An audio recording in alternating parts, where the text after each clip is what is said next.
me ask you something. Have you ever tried every diet out there, hit the gym religiously, done all the ab exercises in the world, and still felt like belly fat just won't go away? Frustrating, right? Well, I've got news for you. Today we're diving into the number one exercise to lose belly fat, and trust me, it's not what you think. This isn't just about spending hours sweating buckets at the gym or surviving on carrot sticks and celery juice. It's about understanding your body, specifically your hormones, and working smarter, not harder, with that knowledge. Okay, I'm going to tell you the truth about belly fat and calories. And if you're new here, hi, welcome. I'm Rena Hedeman, certified health and wellness coach and founder of Thrive After 45. So if you're a woman in your mid-40s or older, I hope you'll join us. First, we need to unlearn some myths. Ever heard the phrase, it's all about calories in versus calories out? Well, that is not only outdated, it's oversimplified and flat out misleading. Here's why. When you dramatically cut calories, your body kind of panics. It thinks you're in a famine, so it slows down your metabolism to conserve energy and keep you alive. Imagine slashing your daily calories by, say, 20%. Well, your metabolism will probably drop by the same amount. Your body's trying to help you not starve to death by burning fewer calories. Here's the thing. When you eventually eat more, because no one can survive on celery sticks forever, your slower metabolism grabs onto those calories for dear life, usually storing them as, you guessed it, fat. Because again, our bodies were designed to avoid starvation when food was, scarce and hard to find, like in a drought or maybe wintertime. But belly fat is more than just about calories. It's heavily influenced by hormones, especially the hormone insulin, which brings us to the next point. Let's talk about insulin, your fat-burning gatekeeper, so to speak. Every time you eat starchy carbohydrates, whether it's a croissant or a bowl of pasta or even healthy whole grain bread, your body breaks down those starchy carbs into glucose, which is a type of sugar your body uses for energy, right? Glucose enters your bloodstream and your blood sugar rises. Now, your body doesn't like high blood sugar. So to keep things in balance, your pancreas releases insulin, a hormone that acts like a key, sort of unlocking your cells so that they can absorb glucose and use it for energy. But here's the catch. When insulin levels are high, your body's in fat storage mode, not fat burning mode. So instead of dipping into your fat stores for energy, your body relies on that freshly delivered glucose, what you just ate. Excess glucose that isn't burned off, it's stored as fat, often around your belly, unfortunately. High insulin comes with other side effects too, such as cravings. Elevated insulin can cause your blood sugar levels to drop too quickly after a meal or a snack. This sudden drop, often called a sugar crash, if you will, signals to your brain that you need more energy and you need it fast. As a result, you feel ravenous and are much more likely to reach for snacks that are high in sugar and or starchy carbs because your body wants it. It needs that quick energy fix. And this creates a vicious cycle of eating, spiking insulin, crashing, and then craving more food. Chronic fat storage is another.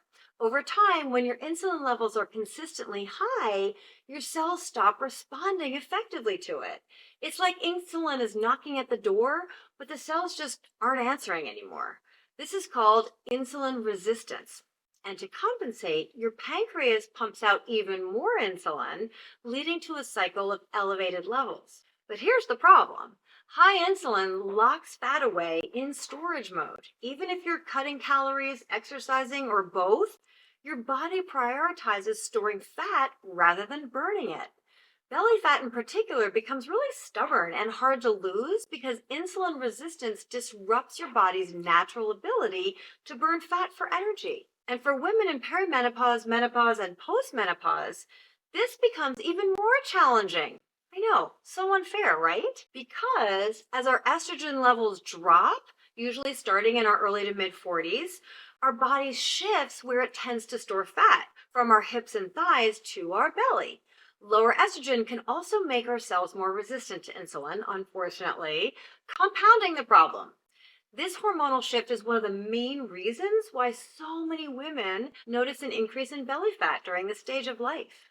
And if left unchecked, This cycle can contribute to weight gain, especially around the midsection, and increase our risk for conditions like type 2 diabetes, heart disease, and metabolic syndrome, all of which naturally increase as we get older. And this is exactly why. So, what's the solution? Lower your insulin levels by reducing starchy carb intake and eating less often. And this brings us to the magic of intermittent fasting. And don't worry, I promise I'm getting to the exciting part, the number one most effective exercise to burn fat. That's why you're here, right? First, it's really important for you to know why intermittent fasting is such a game changer when it comes to losing that stubborn belly fat. I mean, it's really magical when you can do it consistently. So let me just make this very clear. Intermittent fasting is not just about eating fewer calories. I mean, a lot of people out there think, well, duh, if I only eat 2 meals a day and never snack in between meals, I'll be eating way fewer calories, so of course I'm going to lose weight. But that's not it. Intermittent fasting works because it's all about when you eat and giving your body time to not be digesting anything so it can reset. Here's how it works. During a fast, insulin levels naturally drop, right? Which is crucial because insulin is your body's fat storage hormone. When insulin is low, your body finally has access to its fat stores for energy instead of just burning up the calories from your last meal. This drop in insulin forces your body to shift gears and burn fat efficiently. But that's not all. Fasting also triggers cellular repair processes like autophagy. This is where your cells essentially take out the trash, clearing out damaged components and regenerating. It also boosts growth hormone levels, which help you burn fat and preserve muscle. So, intermittent fasting isn't just about skipping meals or cutting calories, right?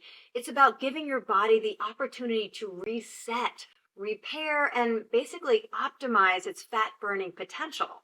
So, when you eat frequently, even small snacks, insulin levels stay elevated and your body never gets the chance to tap into those fat stores because it's always digesting something. Fasting creates that window of time your body needs to shift into that fat burning mode. Here's what happens during a fast. 12 hours in, your body has burned through its glycogen stores, the stored form of glucose, basically the last meal you ate. Now it starts dipping into fat stores.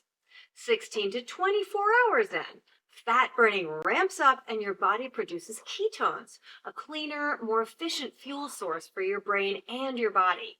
Consistent intermittent fasting. Over time, your body becomes adapted, meaning it prefers burning fat over glucose for energy. That's the sweet spot. But here's the best part. Intermittent fasting not only helps you burn fat, but also stabilizes your blood sugar and decreases insulin resistance. This means fewer cravings, more energy, and yeah, a noticeable reduction in belly fat. But here's the catch. Consistency is crucial. To reap the full benefits, you really need to give your body time to adapt. Even a small cheat, like a sugary snack or even a piece of bread, can spike your insulin and halt fat burning for up to 48 hours. That's 2 days. So stay consistent and just trust the process. You will see results if you do. Okay, now let's talk exercise. If you've been killing yourself with intense cardio or high intensity interval training sessions and seeing little or no results, I know that happens a lot.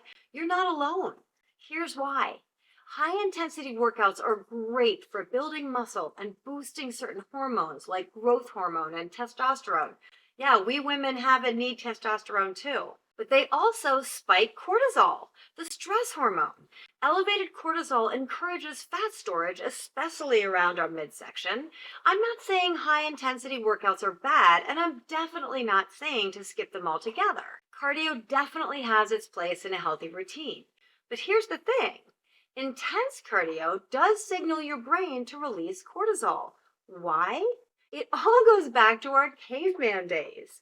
Running fast or climbing a tree quickly probably meant we were trying to escape a predator, and the release of cortisol was crucial for survival. It triggered the fight or flight response and helped our bodies hang on to that fat because back then, having extra fat meant having to survive when food was scarce, right?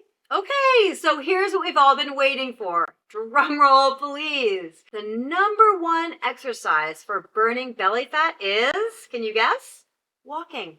Yeah, walking. It's so simple, right? But so effective. Here's why. Walking does the exact opposite of what high intensity cardio does to your body. So instead of spiking cortisol, the stress hormone that signals your body to store fat, walking lowers cortisol. It soothes your nervous system, reduces overall stress, and sets the stage for your body to burn fat. Here's how walking works its magic. During the first 30 minutes, your body burns through glycogen, right? Which is stored sugar in your muscles and liver. This is your body's quick access energy supply, as we've been talking about. After 30 minutes, once your glycogen stores are depleted, your body makes the switch to burning fat for fuel.